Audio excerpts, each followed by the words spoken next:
Okay.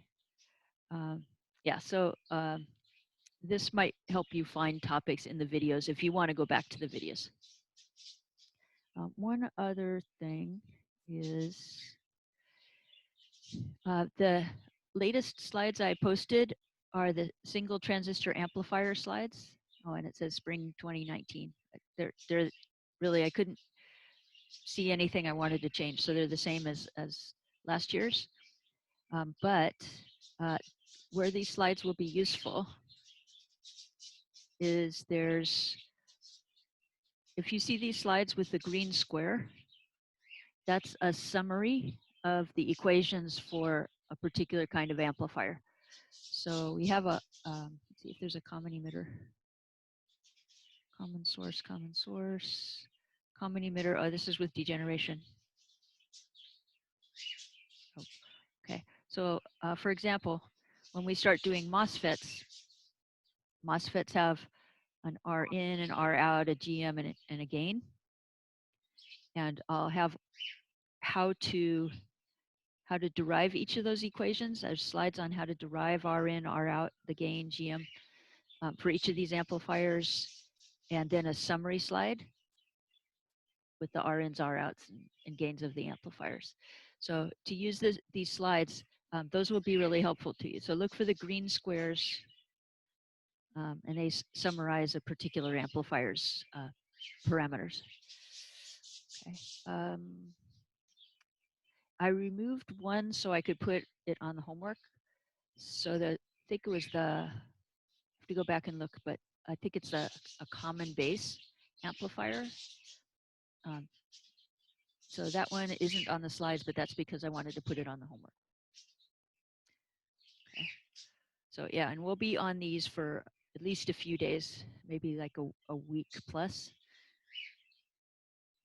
So these will be useful for finding the equations for the amplifiers. Okay. Anything else I need to talk about on the business side? Professor, when were you planning to post the quiz? When I get a minute. Okay. I sadly, I told Emil this, but I was on Zoom for 9 straight hours yesterday. Oh man. And this morning, I just wanted to sit for a while. So tomorrow is my work day. So hopefully I'll start getting them posted. But again, Okay. those will be more than the score on them, just so you can check whether you got the concepts from the homework. Right. And those are whether you did it or didn't do it, not so much a grade. Okay. Thank you, Professor. Okay. Anything else? On the quiz, how long will we have to complete it? If you posted that day, is it due that day? Like 8 weeks. Oh, okay. Okay. Yeah, by the end of the quarter, hopefully, and they might help you study for quizzes. But I'd like you to do it, weekly. Okay. After you do the homework. So. I'll do that. Thank you. Okay. Anything else? Okay. Then. Oh yeah. I don't know if you already answered this, but is there a plan for a midterm at some point? The answer of no midterm is also, okay. Okay, maybe no. It might just be again a quiz for you to go through and see if you've got the story, because this really is a story. We're looking at common emitters, which are the gain stage of an op amp, and then we'll look at output stages, and then we'll look at input stages, and that's the story of the quarter. So maybe when we get there, kind of like the 348 report. So those of you that are in my 348 section, it's going to be old news, but just as long as you can get that story, I think that's an important thing to take from the class. So let me write that on my list too. Okay. All right. Anything else? Again, if you show up all quarter and do the assignments. I know everybody's dealing with different things, so I don't feel like it's fair to grade everybody. Some people have kind of iffy internet connections and some people have great internet connections. There's all sorts of reasons why people might have a little different experience this quarter. Um, things going on health-wise in the family and all that. So if you stick it out throughout the quarter and try to get most of the work done, I'm just going to give everybody good grades. don't tell the department I said that, but I just don't think it's fair to penalize people and not know exactly why I'm penalizing them. Okay. All right. Then see if my pen wants to work today.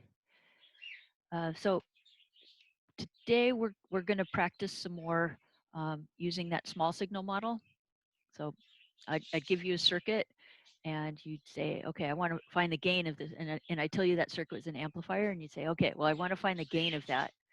So what I'm going to do is I'm going to replace the transistors with a small signal model and then solve for V out over V in to find the gain. We're going to practice some more of that, but just a reminder of why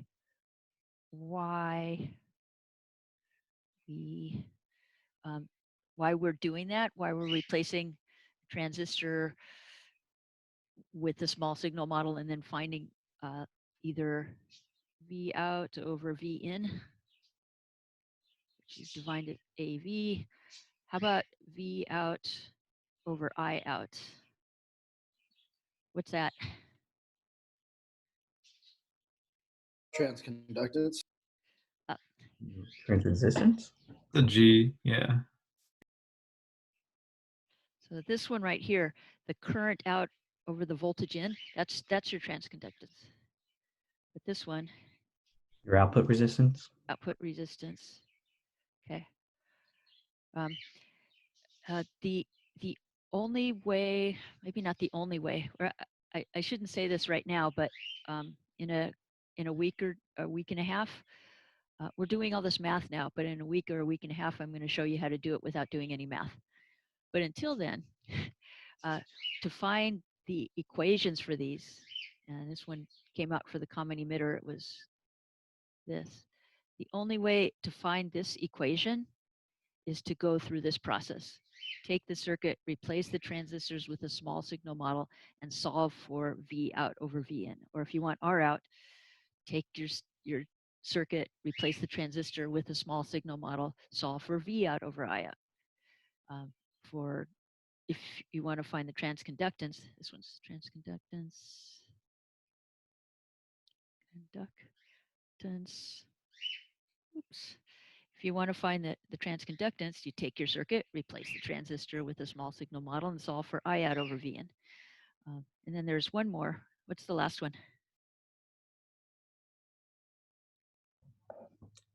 R pi. Yeah, it's R pi for a lot of the circuits, but in general, you call it R in, and that's your V in over I in. And R pi, again, is R in is often equal to R pi. But its official name for a complete circuit is capital R in. Okay, why we replace transistor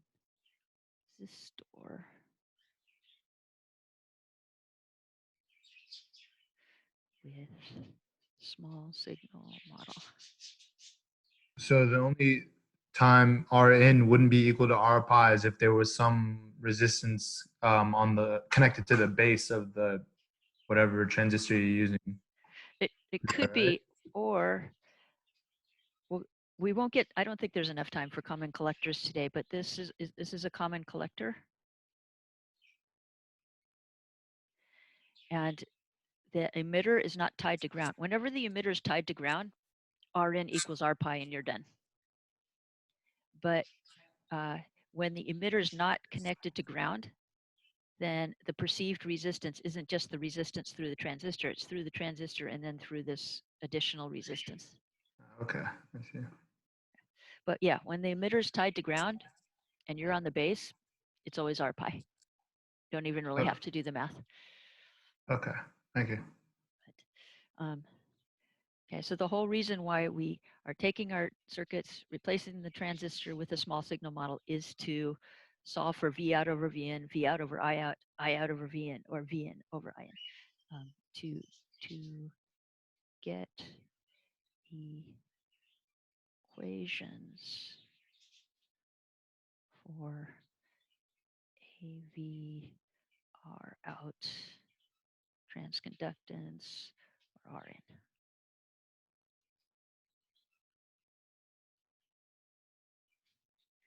Okay, so that said, actually, I hope these other ones.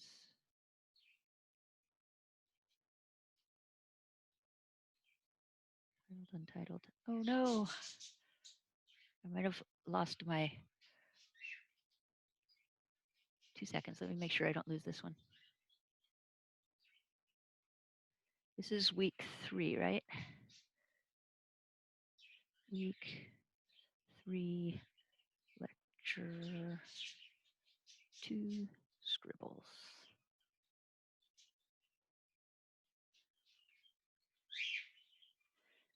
Okay, let me see if I have.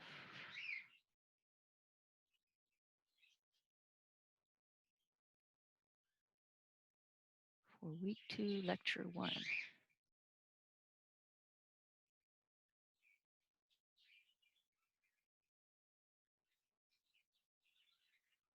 Nope. Okay, so we'll redraw those. I think that's a waste. Lecture 2, week 1. See, date modified. Sorry, y'all. That's what I'm looking for. Okay.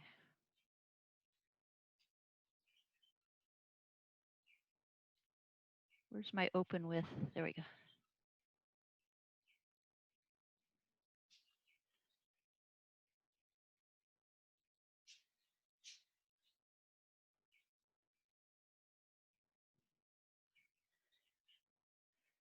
Okay, so if you remember last time, we had some rules we used to make our circuits less complicated. So for example, if there's a DC source, you ground it, and that is officially called an AC ground, or you'll also hear it called a virtual ground.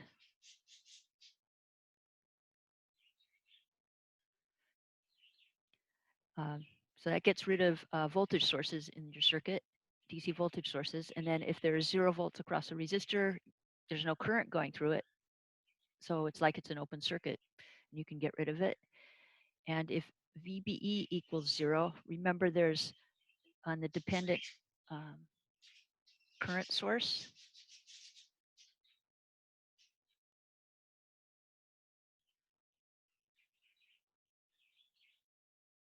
On the dependent current source, the current going through that dependent current source is GM times VBE. So if VBE is 0, 0 times anything is 0, and you don't have any current going through there, so it's like an open circuit, and you can just get rid of it. Okay, there's one more rule that we didn't quite get to, but I'll give it to you now just so we can complete the list. If you have a dependent current source, and we'll just name it GMX, and that's times some voltage X. And the voltage in the equation for the dependent current source is the same as the voltage across that current source. You get kind of this interesting behavior, assuming this is a constant, assuming GMX is a constant, the current through this current source is directly proportional to the voltage across the current source. So the voltage across the current source is Vx, and Vx gets multiplied by a constant to give you how much current's going through the current source. Is that okay? Yes. Okay. And then the only component that I know of that when you change the voltage across it, the current changes linearly with that is a resistor. So from looking at this, I say, oh, well, hey, that's how a resistor works. That's the behavior of a resistor. So maybe I can replace that with the resistor. And then you say, okay, well, what size resistor would that be? And you know, resistor is V over I. And in this case, the voltage across this current source is Vx. And the current through the current source is GMX times Vx. And if you cancel out the Vx's, you get that this current source, if the voltage in the dependent current source equation is equal to the voltage across that dependent current source, you can replace this current source with a resistor of size 1 over whatever that constant is in front here. Is that the equivalent of like saying VBE is equal to VC, or? Yes, in this case, if your circuit was diode connected, so let's do that just for the heck of it. Let's move this over. This is actually one I was going to have you do later, but that's for some reason you wanted to know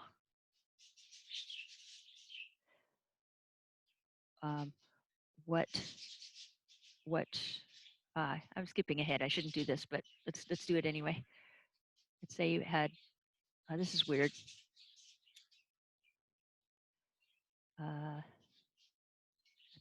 Let's say this was V out.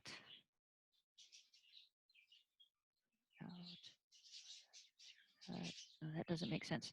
Let's say you, for some reason, you wanted to connect some circuit to this circuit right here.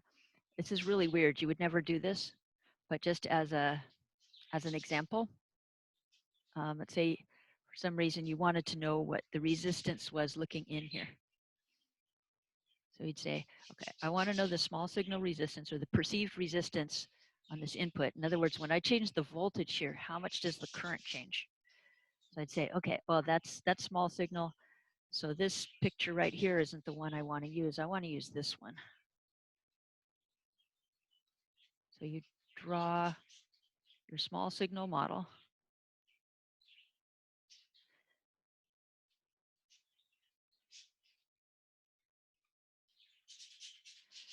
So now you have your transistor, and now you want to draw in the other connections. I see that the emitter, remember that this corresponds to the base terminal. This corresponds to the collector terminal. This corresponds to the emitter terminal.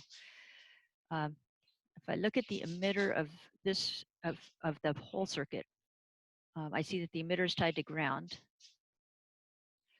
I see that the resistance I want to see, we'll call this V in, but that's really weird, is right here. I see that I have a resistor to our DC voltage, and then I see that the collector is tied to the base here. So I have to put that wire in there. Any connection that's made in your original circuit has to be made in your circuit that you're using to find equations for R in, R out, and GM and gain. Okay, so now let's identify VBE. Here's VBE. What's the voltage across your current source? VBE. It's also VBE because you just shorted the base to the collector and the emitters are tied together. So the voltage across this thing is equal to the voltage in the equation. So what would your new circuit look like? Have your, what's that? I'm having trouble hearing. Can you take R pi slash R in out. You have your R pi. What happens to your current source though? It's like It's a resistor, and what size resistor is it? a 1 over GM. 1 over GM, and then you also have RO over here.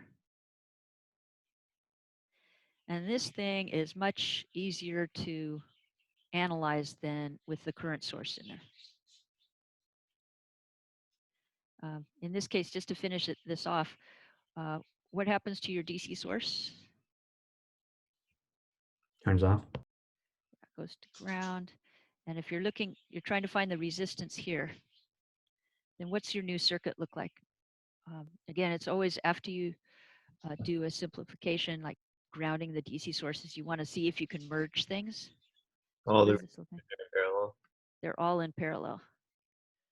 So you get an R pi parallel 1 over GM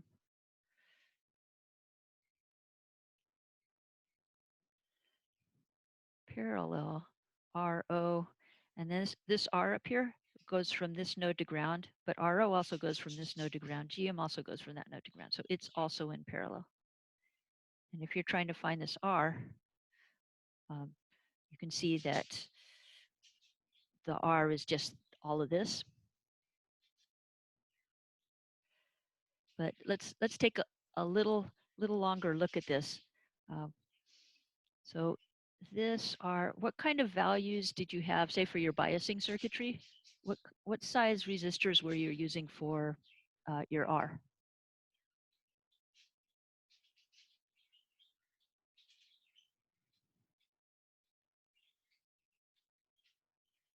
Anybody remember? I think they were like 8K or 9K. Does that sound about right? Yeah, is that assuming that the supply is 10 volts or? Yeah, something like that. Okay. Just for an example here, your RO that's going to be your VA over IC. You found that equation by taking the derivative of VCE with respect to IC. So when you did that derivative, you got VA over IC. And let's say VA is 100 and IC is 1 milliamp. That's 100K.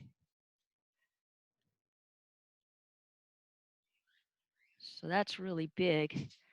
R pi, that's your beta VT over IC. Let's say beta is 100. I'm just picking numbers out of the air that are kind of close to what you often see for these values. But if beta is 100 and VT is 20, let's make it 25 and IC is 1. So VT is 25 millivolts and IC is 1 milliamp. And beta is 100. And that comes out to like 2.5K. And then let's look at 1 over GM. GM is often, like 0.1 to maybe 0.01, somewhere in that range. So what size 1 over GM? What size resistance is that? Is that? Big. Is it what if GM is 0.1? How many ohms is that?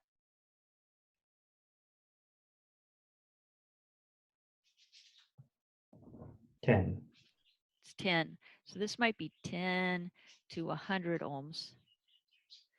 Okay, so if you put 10 ohms in parallel with 8K, 100K, and 2.5K, what size resistance would this whole thing look like? Close to 10. About 10. So this whole thing right here, 10 ohms if you're over here. I'm using that for dramatic effect. But even if it was 100, 100 is so much smaller than 2K, 100K, and 8K. It would still look somewhere around 100. So it turns out that if you if you have 1 over GM as one of your resistors, it's always like an order of magnitude or 2 or 3 orders of magnitude smaller than the resistors in parallel with it. And if you have 1 over GM in parallel with anything, the resistance usually looks like 1 over GM. It's just so much smaller. All the current wants to go through that branch and not the others.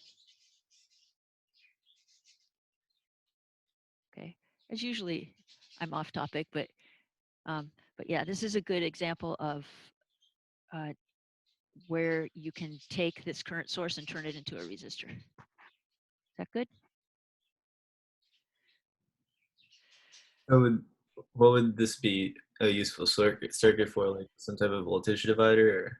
Or Nothing, nothing, unfortunately.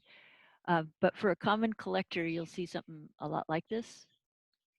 You'll get 1 over GM and in parallel with a bunch of other resistances.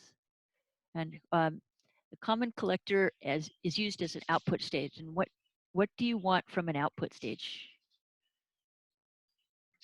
no gain? Yeah, well, it could, if it has gain, that's okay. But what's the big job of an output stage? You want a low output resistance. A low output resistance. So in the common emitter or a common collector, you end up with 1 over GM in parallel with some other resistances, and you end up with like 10 ohms as your R out. So common collector uses this 1 over GM and gives you a small R out. That's basically the entire story of output stages right there.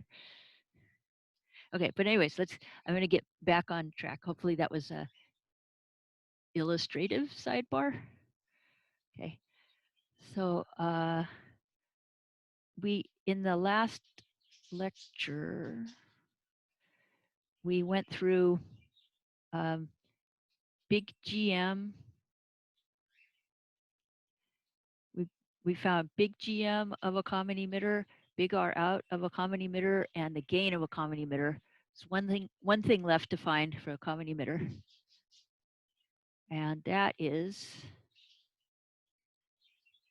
the R in. So let's go through that.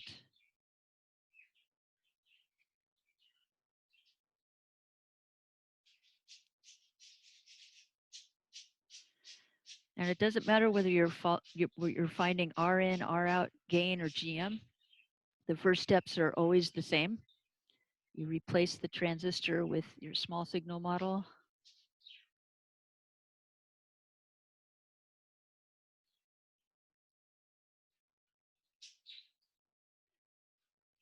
So that's just the transistor.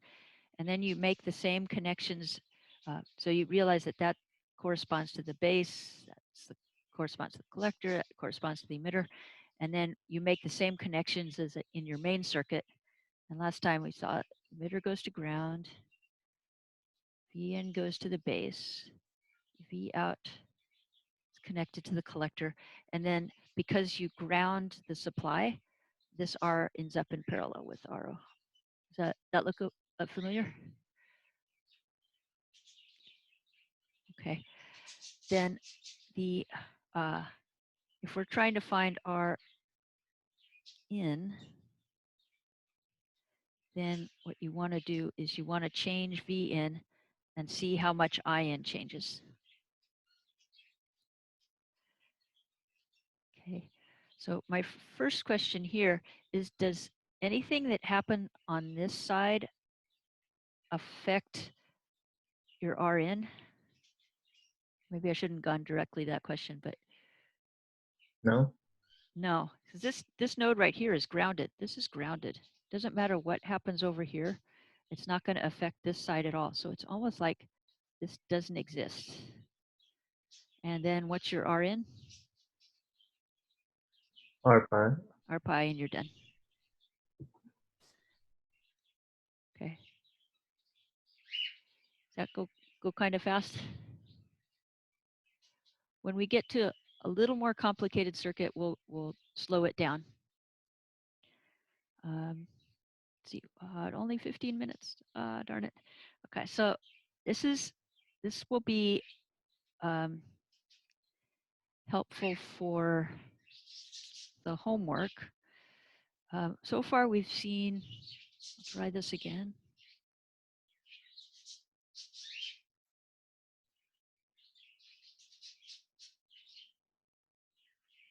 Okay. And the gain equation.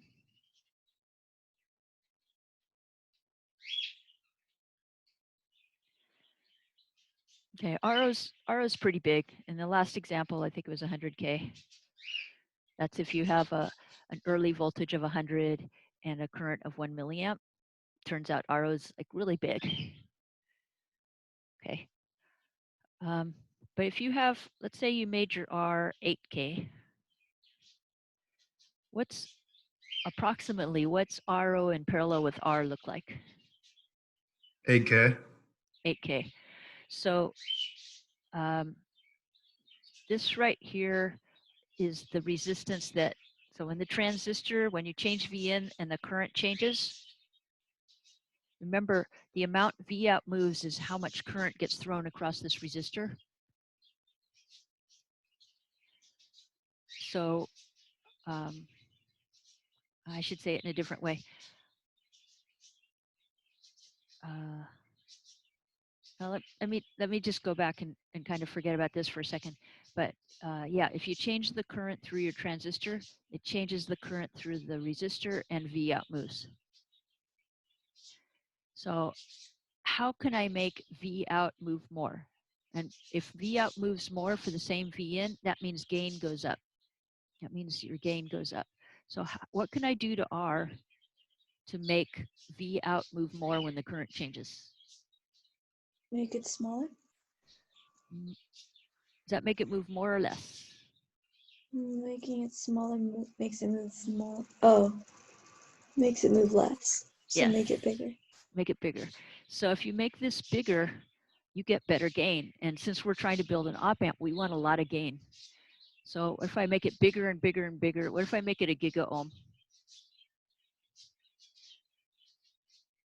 Okay, and let's say I have 1 milliamp going through here. What's the voltage drop across a resistor that's a giga ohm for a milliamp? Big. Big. Yeah. So if you have a, it's not, is it a million? Let's see. Giga 10 to the 9th. Yeah, it's like a million volts that you need across your amplifier. So that's not that you can't do that. So what you'd like to do is use something that acts like a big resistor, but doesn't have a big voltage drop across it.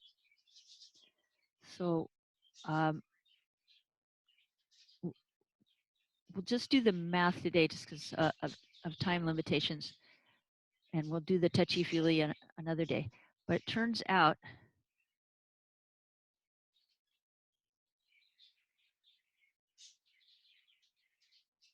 and I'll call this some V bias.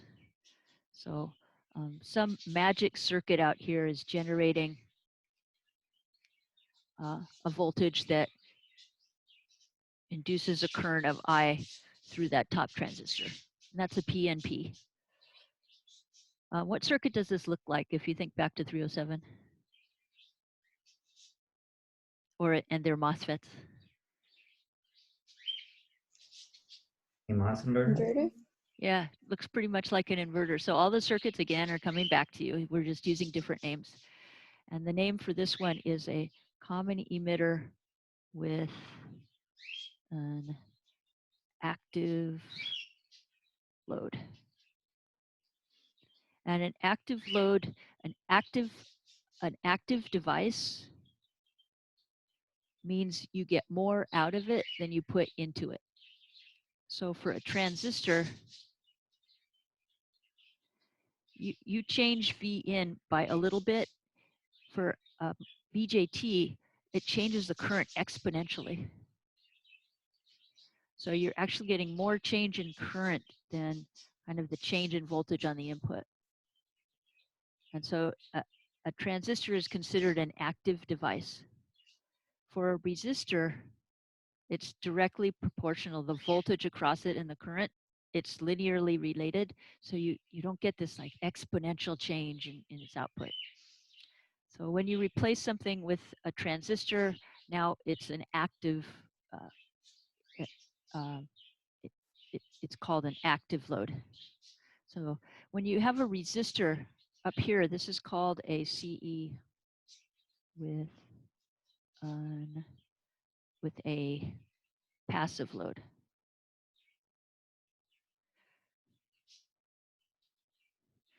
And so passive devices kind of give you a linear relationship between V in and V out. Active devices give you like exponential or quadratic changes in current.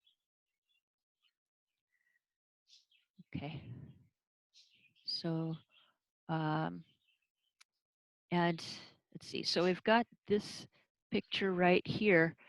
Let's go through, and I was going to put you into breakout groups to figure this out on your own, but I'm going to do the work just because I talked a little bit about other stuff and used up some time. But if I wanted to find the gain of this thing, oh, one more comment here. If this is a bias voltage, is it moving? No. No. So this is a DC source, and you can treat it as a DC source. So if I want to find the gain of this thing, I know I need to replace the transistors with the small signal model.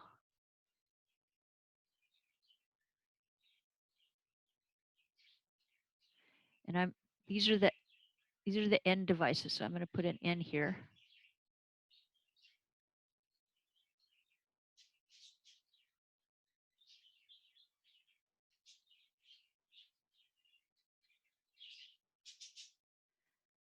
And then again, this corresponds to the base. This corresponds to the collector. This corresponds to the emitter. And then I have this is the NPN device. So I know that connects to ground. I know the base connects to V in. I know the collector connects to V out. But now, where there used to be a resistor, there's a transistor. It's taking the place of the resistor. It's behaving like a resistor. And the only trick when you're dealing with PNPs is you have to draw this exact diagram, except you have to draw it upside down. So let's draw it upside down. Maybe orange is good. So I know there's a current source for the PNP, but it's going down here, so it has to go up. And then I had the collector on the top of this small signal model, so it has to go on the bottom of the PNP. And over here, we have an R naught, and it doesn't care what the top and bottom is, and it's connected to the emitter of the PNP. And then what we have is this connection to R pi. Does the connection to R pi come off the bottom or the top?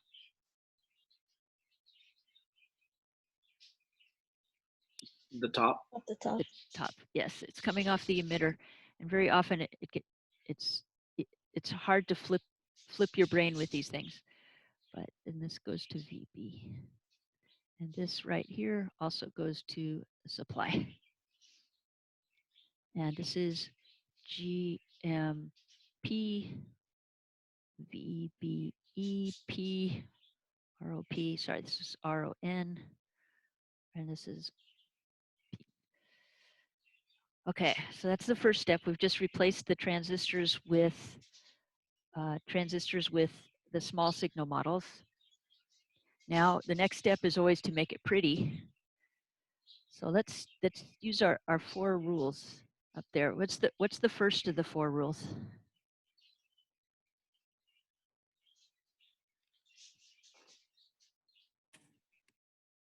Here. That. So the first of the 4 rules is to zero DC sources. Put that there and go down. So if you zero DC sources, this goes to ground. Is there anything else that goes to ground? DV. VB, yes, because it's a DC source, so it also goes to ground. Okay, so now I've done that. Are there any other rules that we can apply? Simplification rules?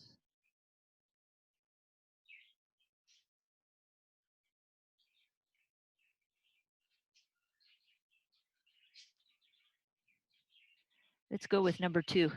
Are there any resistors that have 0 volts across them?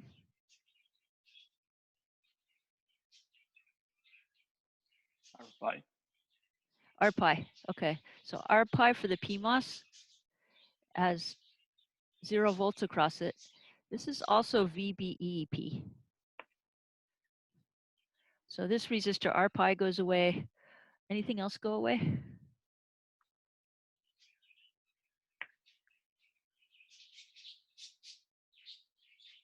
Okay, I don't see any more resistors with 0 volts across it. So we've done the DC, done 0 volts across a resistor.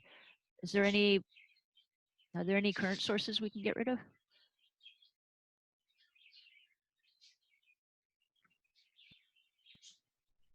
The Yep. one for the PMOS?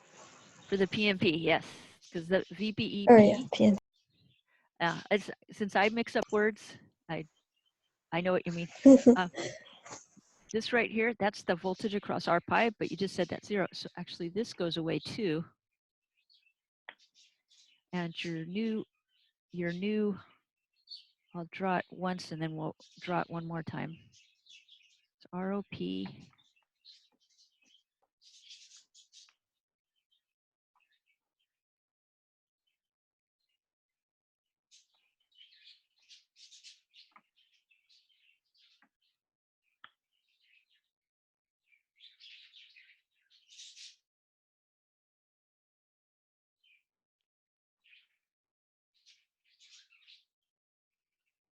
Does this look familiar?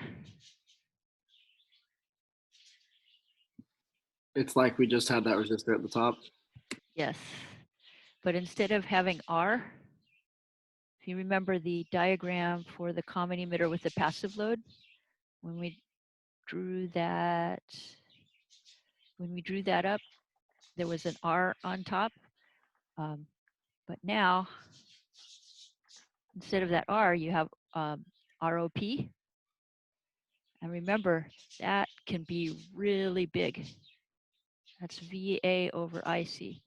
It can be really big, where you couldn't have, if you tried to make R a mega ohm, you had a giant voltage drop across it and you had trouble with it. But now you can get a mega ohm as long as that PNP is in the active region. And if it's in the active region, that means VCE can be just VCE sat. So it can just have like 0.1 volts across it, but it can be behaving like a resistor of a mega ohm size. Okay. Questions?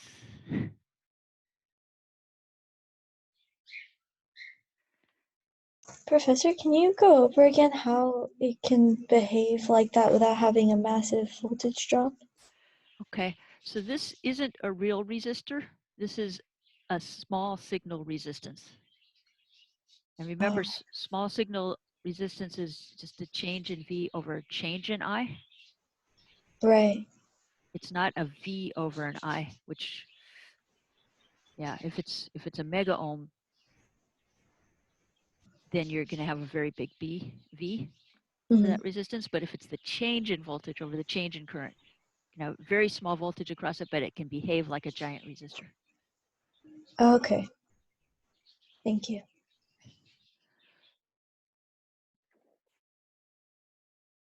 Let's see, other questions? Okay, I'm just going to write this out and you can go and compare it to the equations you got last time. These and what's Rn, do you think?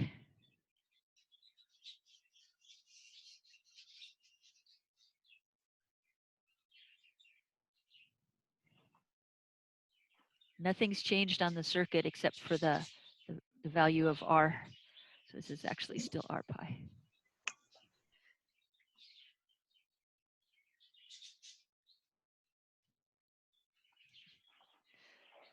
Okay, and at the end there kind of went a little quickly, but let's see if anybody has questions. I'll hang out for a few minutes here until the next class. We have plenty of time. Yeah, I have a question. So you're saying, are you right there? Are you equating AV to be the change in V over the change in I? Mhm. Which I is it? Because I know it's V out of. Is it I in? Oh, not I. Sorry. AV. Oh, okay. I was looking at what was above that, the AV. I guess you didn't put an equal sign there, but so they're not associated with each other. Sorry. Oh, This right. This is a small signal resistance right here. okay, So okay. that's an R. That's my bad. So then, yeah, okay. So then now it makes sense. You want a large resistance because it means, a larger change in V out with a smaller change in V in. But then what you're trying to avoid is it the current going through, or is it like the huge voltage drop that would be across that resistor that you're trying to avoid? Huge voltage drop, and also on integrated circuits, resistors are generally pretty large. Oh yeah, okay. So anything you can replace with a transistor, it's a big win on an integrated circuit. Okay, I got it. Thank you. Professor, so a big R naught, in this case like R naught P, Mhm. means that for a small change in the voltage, you get a large change in the current. Is that the same logic as to why we use like BJT buffers? BJT buffers in digital land Yeah. like a giant gain. And it turns out that the CMOS inverters and all that are actually great amplifiers. So they're either 1 or 0. So for the same reason we're using this to get a big gain in our amplifier is it makes it a good inverter in digital land. So it's in that undefined region for a very short time. It's either a solid 1 output or a solid 0 output in digital land. Got it. Yeah. So that's why I know there's a couple people that said they were interested in digital circuits that are taking this class. And if you can make something with a large gain, you've generally made a better digital circuit. The one thing that you have to also check is how fast it can go from high to low. But like CMOS inverters are great. They're great amplifiers and they're great digital circuits. They're fast and have a small undefined region.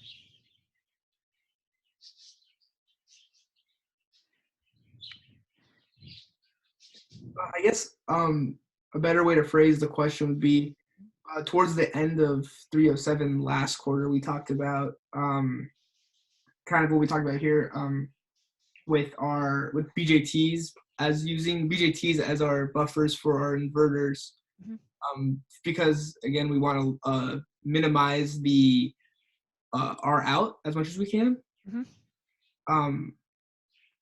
So is that the fact that we used the current equation to validate that last time, right? Yes. Small VVE change will result in a large current. So if current is needed, we don't have to change our voltage that much. Does that have anything to do with this R naught value that we're using in our small signal? That's actually the common collector, the one we're going to use as an output stage. What you just gave right there, that's a perfect description of it. It doesn't have much gain. Wait, what was I going to say? I lost my train of thought. But this is your buffer right here. And it kind of keeps a constant voltage across here. So your V in right here is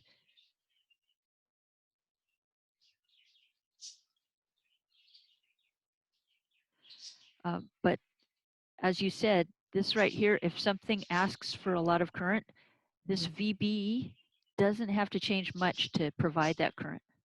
Right, and that's because of the R naught that we're discussing? In this case, it actually comes out to, remember up on the example, you ended up with a 1/GM in parallel with a bunch of stuff that was much bigger. Right. In this case, when you do the small signal analysis of this, you see that R out equals 1/GM in parallel with like R pi and stuff. And R pi is much bigger. So the R out of this circuit right here is about 1/GM. It doesn't see the RO. It does, but it gets to ignore it Okay. because it's in parallel with a very small resistor. Okay. Okay, I got you. So then in what situation would we want like a really large RO in order to improve our circuit? We don't like big ROs, Oh, we don't. but we can't get good gain without a big RO. Okay. Well, yeah, I So, think that the bigger the RO, the better, because then we can get more current for smaller voltage changes. or bigger voltage change for a smaller current. Oh. Okay. So the smaller the better. Smaller, the better for the output. Yeah. Got it. Okay. Thank you. Yeah, it's impossible, really impossible to get a big voltage gain with a small R out. So we just let the common emitter do the big gain part, and then we slap on one of these buffers like you were talking about, just to show a small R out.